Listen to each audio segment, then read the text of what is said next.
Welcome to Simply Caroline, a podcast dedicated to women empowerment where we will discuss a bunch of different subjects such as life, parenting, love, business, money, relationships, healing, recovery, addiction, entrepreneurship, and so much more.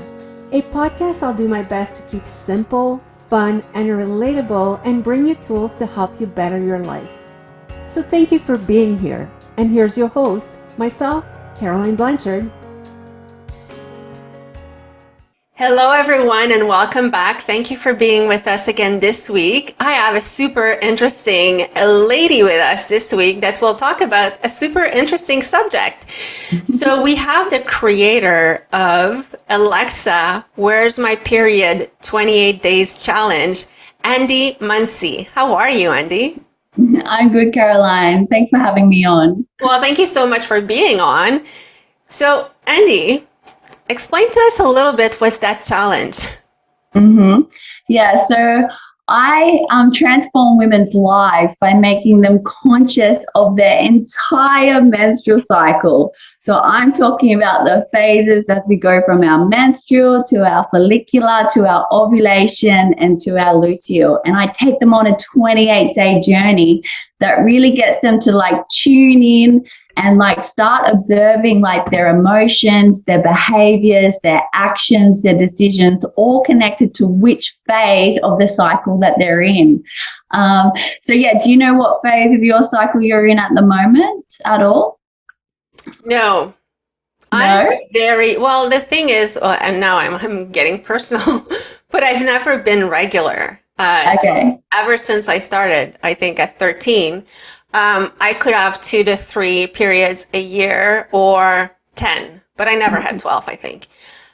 So when I started taking birth control, that regulated my cycle. And for me, when I had my third kid, after it was really, my hormones and my emotions were all over the place, literally. And because I wasn't regular, it was hard for me to identify that it was my periods that would make me feel one way or another. But I know that 2 to 3 days before my periods, I was almost falling into a deep depression. And I didn't understand where that was coming from. And it was really it would happen only 3 to 4 times a year. So it took me a while to associate, and it took a while to my doctor to associate that it was really related to my cycle. But in those 2 or 3 days, I had a hard time getting out of bed. Life seemed so dark. It was dark. So what we did is that I'm on birth control continuously, so I don't get periods. So even now? Yes. Okay, right. Yeah. And, there's different school of thoughts on that. Some are it's not good. Some say that it's better because it's better to be emotionally stable than, but it works for now. And you know what? I'm close to menopause, so. Yeah, you got to keep listening to your body and know what's right for you. Nobody, can tell you what to do. Your body knows best. But what I like about it is, society teaches us just to focus on that period phase, but there's so many gifts in all of our other phases. And I think women are unconscious. I was unconscious to this. It was one of the biggest pieces of the puzzle that was missing for me. And I think when you can flow and understand all of your gifts in each of those 4 phases and start healing with your menstrual cycle, then it's going to flow a lot better. And I think this is a conscious 28-day journey that women can take on, to find their answers and to find their authentic selves as well. I wish I would have known you 20 years ago. Honestly, even more than that, 30 years ago. With you on birth control, if you ever want to come off it, what I would do is I'd put you towards the natural moon cycle of a woman. And even when you enter menopause, it might be something that you'd like to think about and see that there still is a cycle, because even though you're still not menstruating, the energy is still contained in that area. So just like, you know, when somebody might have their limb amputated and they can still feel the sensations there, I feel that's the same as the womb center. So, you know, if we go all the way back to caveman days, you know, all women, because we're so connected to the earth, to the environment, to the light of the moon, we would all ovulate on the full moon and would all menstruate on the new moon. So I would put you with that cycle and see, you know, what is coming up for you and take you on that 28-day journey to start observing things about yourself and tapping into that feminine intuition, because I believe our mothers and our grandmothers have forgotten this information to pass it on to us daughters. And, you know, we're becoming more masculinized in society. So society is pushing us to be more like men, but our menstrual cycle is one of the key differences, you know, that sets us apart. And it's about tuning into our feminine intuition. So I think that's so important. Yeah. So how in tune do you think you are into your feminine intuition? Pretty good. I think I'm a very intuitive person, and as I get older, I've learned to really listen to my intuition. Yeah. And I think that comes with maturity and also trusting yourself more. But I've always been like very intuitive. You know, when I was younger, I would feel some stuff. I would have the answers to my questions, but I would not listen to it. And then it would happen, and I would be like, I knew it. I had this little voice, and I didn't listen to it. Yeah. And I think, you know, according to me, some people say, oh, there's some intuitive people and there's some that are not. I think we all are. It's just that, do you listen to it or not? And the one place that I've always listened to it was with my kids. Like with my kids, my maternal, I called it my maternal intuition because, you know, we give it all these titles. But that I always followed. And I'm glad I did. Like, it actually saved my son's life, to really decide to listen to myself and not listen to nurses or doctor. I was really listening to my intuition. And my son was in ICU when he was born. And I felt something was wrong. And, you know, back then I was 24, so I didn't have a lot of power when I was talking the doctors in ICU. They were looking at me like, lady, you don't know much. And but I knew something was wrong. And at some point I literally physically stopped a nurse from giving him the medication that he had to have at that time. Wow. And like, he was a little preemie. So he had medication given to him every hour or two. At first it was crazy. And then she got mad at me, and I just like physically stopped her. And I said, I want the chart to be reviewed. And anyway, long story short, at that point, he was supposed to have something like 0.1 milliliter of that medication. And she was giving him 1 milliliter because the coma was not at the right place on the sheet of paper. And like, I knew it was too much. And I couldn't explain it. I was just like, no, I know it's wrong. Because I was seeing, anyway, my point is my intuition with my kids, I've always listened to. And I think that's why we say it's the maternal instinct. And funny enough, we trust that one because it's almost like with our kids, we want to make sure we're not going to make any mistake, as opposed to with us, we kind of take the chances. Does it make any sense? Yeah, it makes perfect sense. You explained it so well. And with my challenge, because it's such a long period of time, it's 28 28 days, like the more that you do one little thing every single day, it becomes a significant percentage of your life. And so the more that you can listen and go within, and that's what my challenge is all about, you just get stronger with that intuition muscle, and it grows and grows over the 28 days. So yeah, let's start by talking about the 4 phases. Educate us into what is it? Because we're going through them, but I think that, not a lot of us can explain it very clearly, what the 4 phases are. Yeah, and that's the thing, is everything is just here for most women, sitting under the surface. It's just here, and just with this a little bit of vocabulary and distinction, like it all comes out, and every woman that does the challenge goes like, I know this, like I know that I'm this in this phase and I do this in this phase. Like they know it, but it's just sitting there that they need a tool to make it become like conscious reality and sink in, into their being. So yeah, it's really cool. So we start our cycle at our menstrual phase, which we're all aware of, and think of it as the seasons as well. So think of the menstrual phase as the winter season.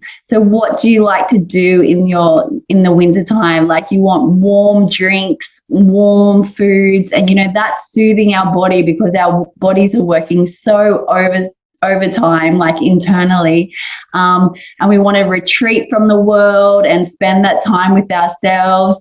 But then, after our menstrual phase, we're then going to move into spring, and that's called our follicular phase. So again, think of all the things that you love doing in spring. You're starting to get out in the world. You're starting to plan life. Like life is coming back to you. You're starting to be more extroverted now. You dream big. It's the time when you want to like start ticking off your to-do list. So we can really use those energies to do those things. And then we move into our ovulation phase. So it's summertime. Party time. So, it's traditionally associated with connecting with others, connecting with our partners, like hot date nights, parties, deep and meaningful conversations. This is at the time of the cycle when women actually look their best on the outside and feel the best on the inside. So their confidence is through the roof. And then we finish our cycle at our luteal phase, which is like the autumn fall season. So now we're starting to retreat back into our cocoon. We want to slow everything down. We want to like not spend as much time out in the world. We want to nest. And, this phase of our cycle is also connected to the last trimester of a woman's pregnancy. So, the egg is burying into our uterus, and so we have those nesting feelings. We love, it's good to observe how much you clean in this phase, how much you love to cook or especially bake. And also this is when all our emotions are coming up for us as well. So, what are our emotions trying to tell us, in this phase? So we're very sensitive. But yeah, so that's the natural cycle of a woman. I absolutely love how you explained it. It makes so much sense. And if ever there's men listening to this right now, no wonder why we're, a roller coaster. Everything that Andi said happens in 28 days, people.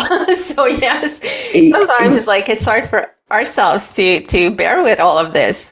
And I think that, I know that when I started to have my menstruation, I was like 12 or 13, whatever, but it was not something we would talk about. It was something almost to be ashamed of and hide and, take your tampon, go to the bathroom, make sure no one sees you have a tampon, make sure no one knows you're in your cycle. Like it was, I have to say taboo. And it was private, something that you didn't disclose. And so I think that unconsciously, it has always been something to fight, to fight, to hide, to be ashamed of. And I think that consciously or unconsciously, a lot of women are on that level because it's a societal thing. Like, it's not cool to have your periods, you know? It's like, yeah, if we could avoid it, we would. And when we, like, quite often, when we're in a group of women, if we talk about anything like that, we'll say something like, "Oh, I wish I was a man because I wouldn't have to deal with all of that." And on the other end, like the way you explained it, it's like we are amazing creations to be able to sustain all of that in every single 28 days. But understanding it is probably, key to living it and accepting it. So I like that you explained it this way. I know that you Can I just say something? The key difference with my challenge compared to, like, I just explained it to you and you got it, and that's great. If you go read a book about this or you go watch a video about this, I'm not saying that books or videos can't transform you and can't give you insights, but the key difference with my challenge is you live your cycle every day. You figure it out for yourself every day, because all of our cycles are talking to us differently, and you need to start listening and observing, and that's the only way you're going to become conscious of who you really are and live from within. So I just want to point that out. That's the key difference. It's just like if I said, okay, we're going to learn about surfing, let's read a book, but you never, ever got to experience it yourself. You never got to feel what the surfboard was, or what it felt like being on a wave or something like that. That I just want to, that's what sets this challenge apart from anything that you've read, any women's circle that you've gone to, any video that you watch. You live your cycle every day and figure it out for yourself. So that's what I love about it. Great analogy. It's true, reading about surf and actually trying it is two complete different things. So you coach women to go through their cycle, and it's funny, not funny, but we would think, well, I'm going through it, so I don't need to be coached to go through it. It's like, and we all feel like we don't have any power over it. It's like, it's happening, I'm going through it, so what is there to do about it? But what I like about what you're doing is that you really make us conscious of exactly what's going on, like you said, every single day, and how to navigate all of this, right? Yes, that's right. So let me ask you one thing. So for someone like me who's not regular, like let's say I was not on birth control, how do you deal with that? Because my cycles, I feel, could be sometimes like 80 days or whatever. So how would you deal with that?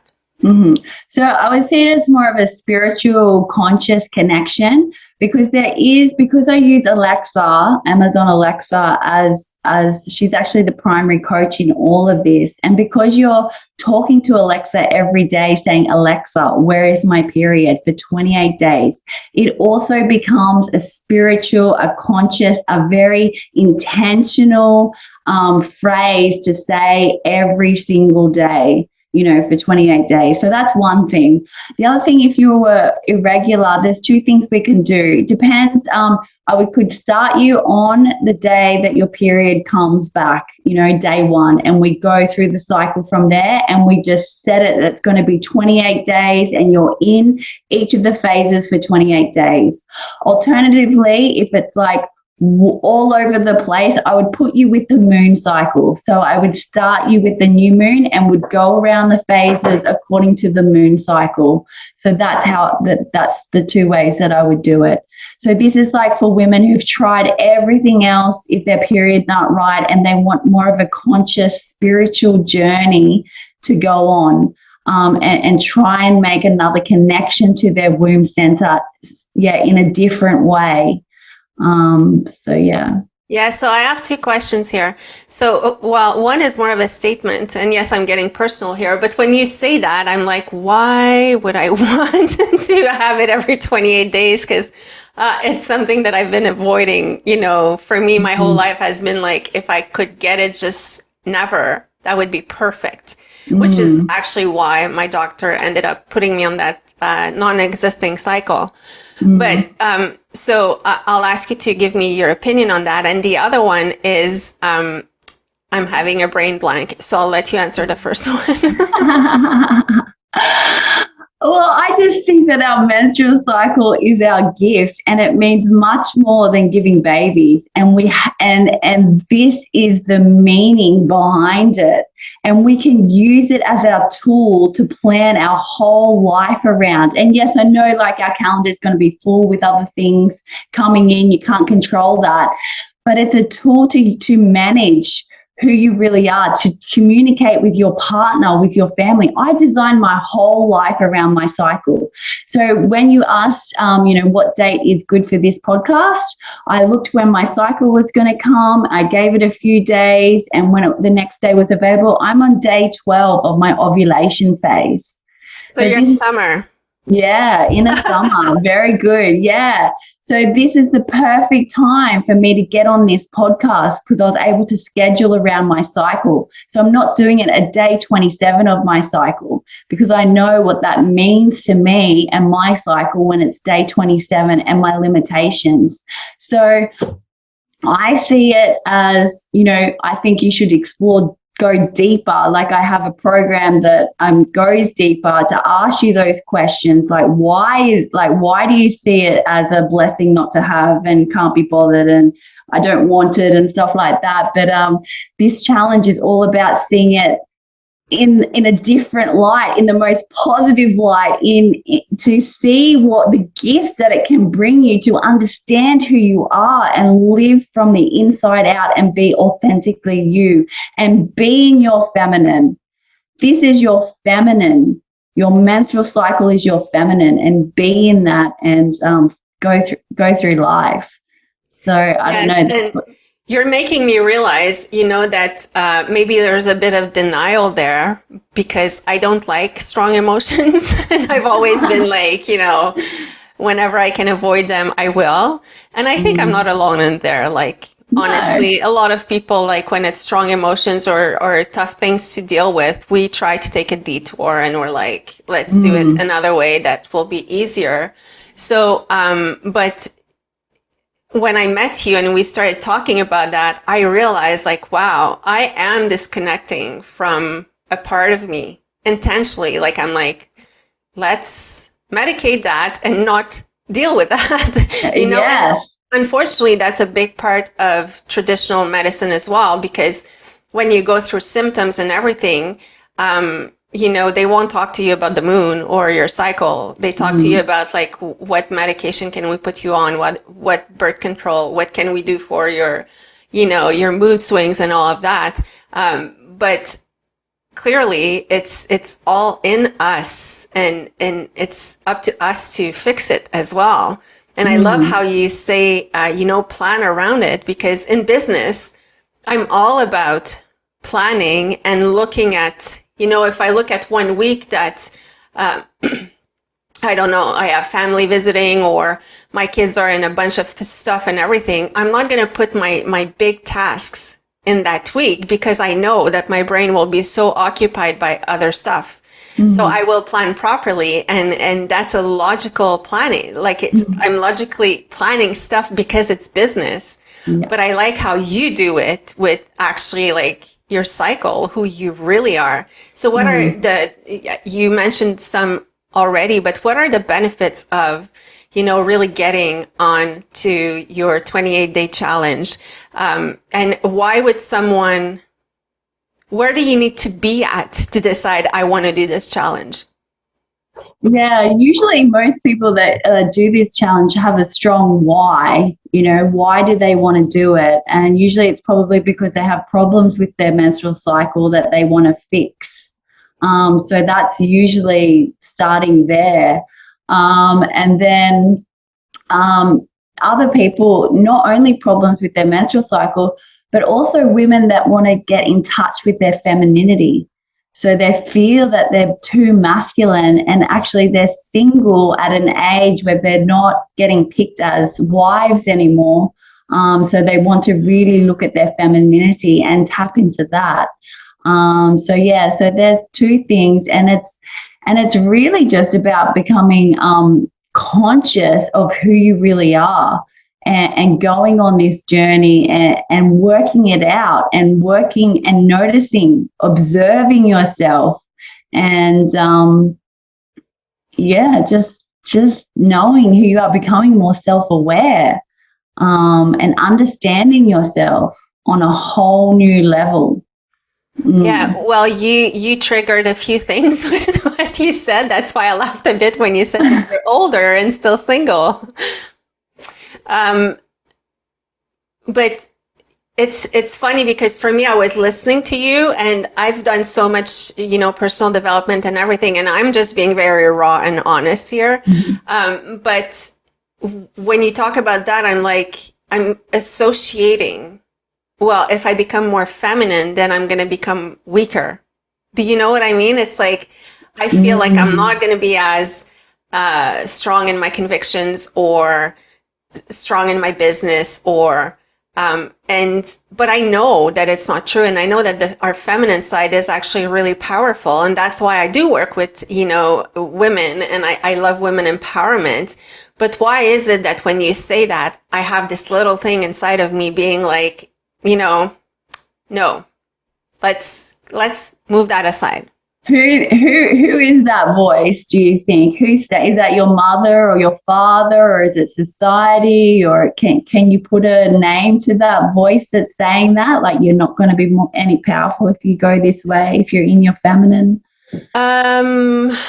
I think a lot is society. A part is how I was raised, without a father. So it was that women, we are as strong as men. It took me a long time to admit that physically we're not as strong. It's actually when I had my kids, a boy and a girl, that I saw as babies, that we are generally different. And it doesn't take away anything from one or the other. And we just have different strengths. But yeah, probably the voice of when you see the image of someone super feminine, she's not that powerful. She's not that accomplished. Okay. She's more like sitting in the back seat and being the yes woman. So I don't know, probably a big part is society. Yeah. Yeah. What about like having the masculine and having the feminine and being balanced in the two? Because I feel that that's where I've come from. I was too feminine, and now I've actually got the masculine from my husband, and now I'm really sitting in the middle in my power, in my authenticity. So, and when you look at me and my husband, it's like I'm play the feminine role in the family, he plays the masculine role, and we come together and we like grow and build, and we're like powerful together with both those energies. So what does that feel like when I say that to you? I feel like saying like, oh my goodness, you're lucky you found the right one. Okay, not that part, but the masculine, you can have the masculine and the feminine, because it sounds like you're very on the scale, you're very on the masculine. It just sounds like, I might be wrong, but just what you're saying. Yeah. But what if you had the two and they're balanced together? Do you think you could rise from that and be in your power? Absolutely. And actually, that's what I'm working on for the past 10 years, because I do believe that, I understand now that we have both in us, and one is not better than the other. Yeah. It's just, you need to have it balanced. They complement each other. Yeah. And that's how you also stop going to extremes. I'm a person that has been more extreme. Like when I do something, I'll do it to the extreme. So it's good to balance, and balancing anything in life is work. So I would say that I'm work in progress, and I'm probably not as bad as I give the impression here, because I am very aware of a lot of things. And like I said, I've been working a lot on it, but it is daily reminders, daily actions. And I think it's not something that you can stop working on. You always have to be conscious. And that's probably why I really like your 28-day challenge, because you're doing it 28 days. But I assume that when people are starting it, at some point, after the 28 days, they continue. Yeah. It's a habit that you're creating the habit for the Yeah. first 28 days. So what kind of improvement have you seen with your clients?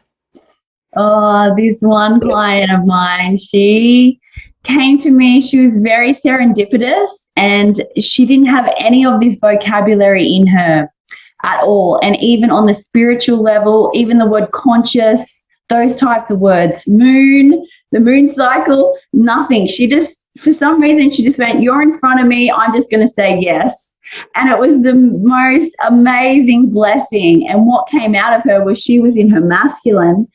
And by the end of the 28 days, she's now comfortable. She said she gets out of bed, she stands up tall, and she gets out of bed like that. She went to the beach on a date in a swimsuit and no makeup, which was just huge for her.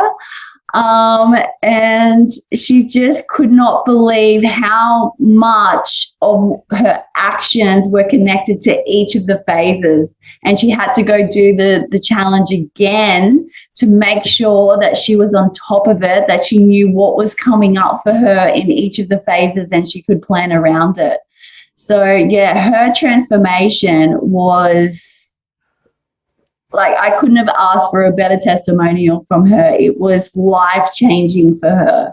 And she's a different person from when she first came to. And she was just like, "I'm just doing this. I don't," like, she was kind of that attitude. I know it's in front of me, but I don't know, let's just see. And then by the end of it, fell more in love with herself and accepted who she really is. And because also there's another thing that's happening in the challenge is it's reaction videos. So you send me a reaction video every day. And in a sense, that is self-love mirror work. When she started, she said, "I can't do these videos. I can't talk to you on camera like that," because she had so much body shame and image shame. The first video that she did for me, she looked at her notes. And the second video, she was just there talking to me on camera. Then she had to do it again.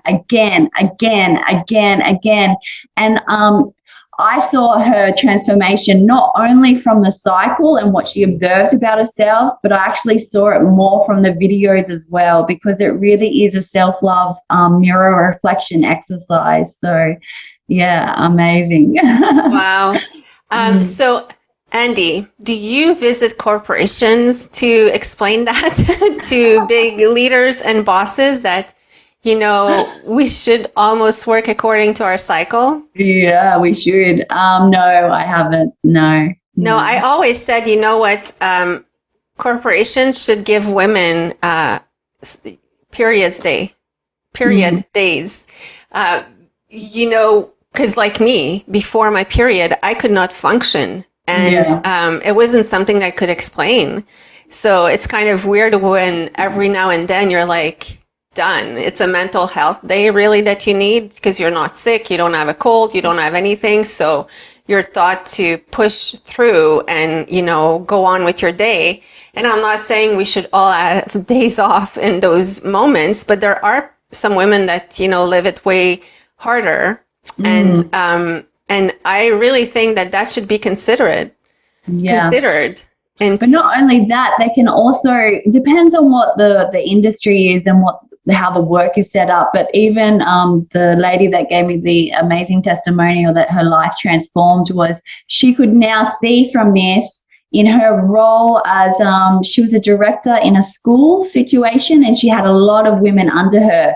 And she started putting the dots together going, "Oh, I could actually organize this task with the women when they're in this phase, and I could organize this task with the women when they're in this phase." So that's another thing, is planning your work around your, industry, depending what it is, depending if you can, but there is opportunity to do that. And also the Nike apps, the Adidas app actually have come out with workouts that are evolved around a woman's cycle. So they're actually letting women know what type of activities, sports, actions are suitable for the menstrual phase, follicular, ovulation, and luteal. So that's a new thing that's come out as well. So that's very interesting. And That's awesome. I think also I read that an Olympian is actually experimenting with this, so changing what she does, like when she's in her follicular phase in a spring, that's when you push yourself. That's when you can keep going. Don't give up just because you know that your rest time is going to come. And like when you get into your luteal phase, like start thinking about more of your yoga and your like, lower intense workouts, not so like physical and go. So yeah, you can really plan your workouts around that. Your eating is another thing. Have you ever thought about that? Like what you eat according to each phase of your cycle? But you really would notice, like when you're in your luteal phase or PMS phase, what kind of foods would you gravitate towards then? Binging junk. Binging junk. Literally. Yeah. But see, you would probably not doing that in your follicular phase, the phase straight out of your period. No, I have a hard time saying it because I've never paid attention, but I know that, and for me, like because my cycle was so irregular, I would have some behaviors, and then when I would have my period, I would think like, oh, that's why I binge this way. But Yeah. again, like because it's so irregular, I never connected the dots. I just Yeah. knew that I had those. But I know for a fact, like candies and junk in general was what I was going for. Yeah. And see, then it's like, okay, why were you going for that? What emotions was that soothing? Does that food take you back to childhood? Does it take you back to a memory or an experience with someone in your life? So that's really interesting as well to connect all those dots when you're eating that food in that phase. Why does your body need that food? What are you trying to soothe in yourself? What feeling are you trying to get? So really like asking more questions around that. So I actually designed my whole food choices around my cycle. So I know when I finish my menstrual phase, I'm in my follicular phase, my body actually doesn't need that much food. I actually have to be very careful because I can make, just eat just a little too much and I just don't feel well. So I have to eat really healthy. And then when I start getting into my ovulation phase, my body now starts needing a bit more food, a bit more like bread and like the comfort is starting to come in. Then when in my luteal phase, my body actually needs meat. I've experimented with vegan, vegetarian, all of that. My body needs meat and I can feel it when I'm getting the anger, the irritations coming, when I can feel that when I just want to retreat and go within and I can feel it. It's a signal that my body needs actually red meat. And so I really listen. And then my food in my luteal phase goes to my childhood. So what my mum used to make and comforting food. So that's when I can eat the pasta or the stew or like just really homely meals. But because I've done all the work in my luteal phase, I then go into my menstrual phase. I still need meat, but it's not as heavy. It's like, like beef stir fry with rice type of thing because I've done all that work in my luteal phase. And so then I start like moving out of that and then into the light of the healthy eating again. So yeah, so that's really interesting as well. Wow. Yeah. The more you talk, the more I'm like, there's so many things connected to it. And, I know that most people were looking for what could solve this, whatever that this is. It could be your productivity, your weight, your sleep, your relationship, your whatever. Yes. But, in the end, it's all connected to us because that's all where it starts from. And listening to you, I'm like, it makes so much sense. And I wish that would be thought to, I'm listening to you and I'm like, I need to tell that to my daughters because they're starting their life, give them more tools into how to deal with that. but it does help to know, because then you can adjust so many things. Like you said, your activity, your food, you're more aware of your emotions. You know, like let's say you're a negotiator at work. Well, you won't set your biggest contracts when you're in your PMS because you're like, I'm going to strangle that person. You know, it's okay. It's not because you're a psycho. It's because you are in that phase. And I know that, you know, we're laughing, but a lot of us here had that moment in life where you're talking with someone and you're like, oh my goodness, why is strangulation illegal? Because right now, you know, but it's sometimes like hard to like, you'll be in that situation and that will happen and you will have these emotions. And because we're not aware or connected to ourselves, we're just like, oh my gosh, that triggered me so much, without associating it to, well, that was your cycle as well. You know what I mean? So it's the drop of your hormones as well. So, for example, on day 17, 19, 21, and 23 of my cycle, my hormones drop. So I could be doing something, I wake up okay, and then by 10 o'clock, I feel this drop, and I have to say to my husband, can you please look after my son? I need to go do an inner child meditation right now, or I will just explode in anger. So that's another thing, is like, that's what I observe in my cycle. And obviously it's going to be different to everybody else, and everybody's cycle is different. Another thing with my ovulation phase is, you know, traditionally the ovulation phase is connection and be out in the world and social and love and everything. By day 12 of my cycle, I'm ready to go back in, which I didn't know until I started this process. I really want to go back into the cocoon. I really want time for myself. I just need some time, people. So that's interesting as well, when you start observing what's your cycle trying to tell you. The other thing, you mentioned sleep before. Like with my sleep in my follicular phase, I can get up very early. I don't need as much sleep. And then you notice when you actually start needing more sleep. So that's really interesting. And so some people might say, I'm not sleeping very well. Oh my God. And it could be connected to their cycle and where they are, you know, and they're in those lighter phases where your body possibly doesn't need as much sleep. But, you know, so, and then with weight loss, it's just like, if you're ever going to like try any diets, workouts, fitness, start in your follicular phase. That's the best time to start. That's when you got the most natural motivation of your hormones, you know, to start anything, to quit anything. That's a really good phase to do those things as well. Wow. So many notes that we have to take here, ladies, and just like rewind this and listen to it again, because and you talked about men.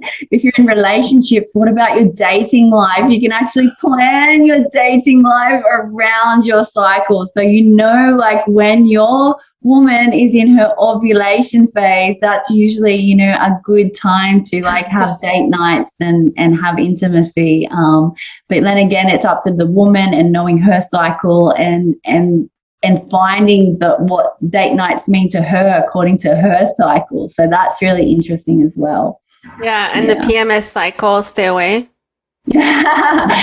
Lower it, like more relaxing. You know, be careful of your conversations that are coming up then. But like, no, like, you know, we're going rock climbing, or we're going to play tennis, or like, you know, like strenuous sports or adventure sports or stuff like that. Think of like the romantic movies and, you know, time at home and a home cooked meal and Yes. Well, we won't give them all our tricks though. You know, they still need to have a hard time figuring us out, because that's, you know, the dynamic, the natural dynamic. It's funny because when you say that, I have so many guy friends that are like, women are so complicated and you can't understand them. And I will be like, go listen to my podcast, because really it's all in there. You just need, first of all, they can figure them out. this is the strategy for men to figure out a woman straight away. It's right here. It's here. Cycle. There you go.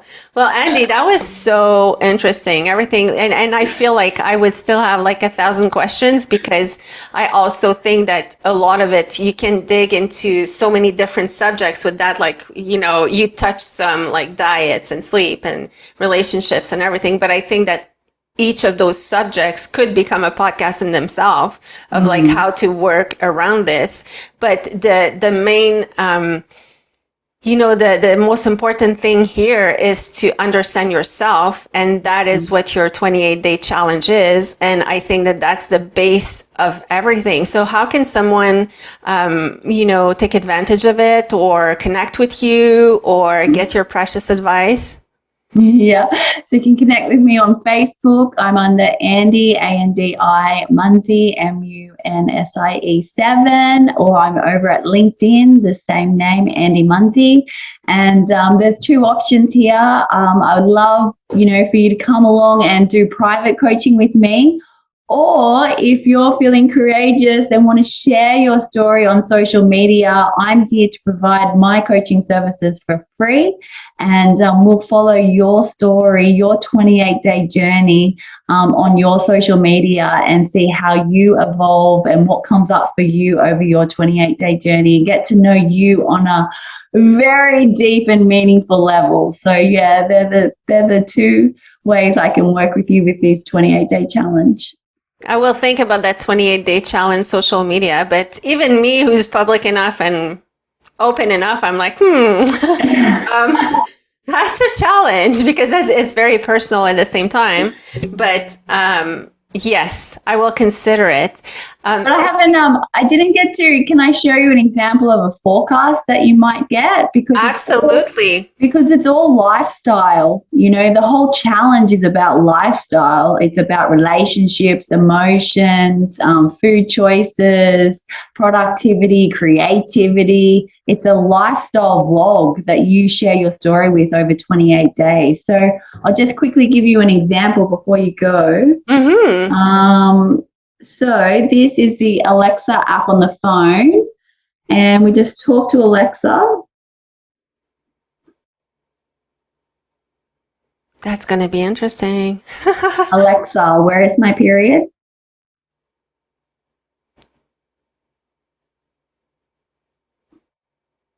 Alexa? Oh my God, I missed you so much. What date did your lost period start? August 7th. Okay, your period is due in 3 weeks. While you're here, I want to give you a general forecast. Ovulation and waning moon wants you to not waste precious time in tasking people who are not worthy of your energy. Okay. I have a surprise for. So that was a very short and sweet one today. So that was for a forecast for myself. So I'm in my ovulation phase, and it's currently connected to the waning moon. So that's the last moon phase of the moon cycle. So it's getting darker and darker as it moves to the new moon. So my forecast was to not waste energy on tasks or people. So what happens with that one is I would get that in the morning, the forecast, and I'd take it with me throughout the day, and I'd think about it and reflect on it. And when I'm ready, I would react to that forecast and use it as a journal prompt to go within and start thinking about, okay, what tasks are not worthy of my time? What people are actually not supporting who I am? Where do I need to move my energy? So it's a real reflection tool to use. And then that's your video that you post every day. Well, I'm going to do that challenge. So you just convinced me, because it's, I just want to have those saying every single day. I think, first of all, I do believe that it's good to focus on something every single day, focus on a positive affirmation or a goal, but I'll try for 28 days to focus on my cycle and tap into your feminine intuition. So when I come back here, I'll be all feminine Feminineer. You know, you'll be balanced in your masculine and your feminine, and you'll just be soaring to new heights. There you go. That's what I love with this podcast. I meet such amazing people and on different subjects, and it's just being open to hearing.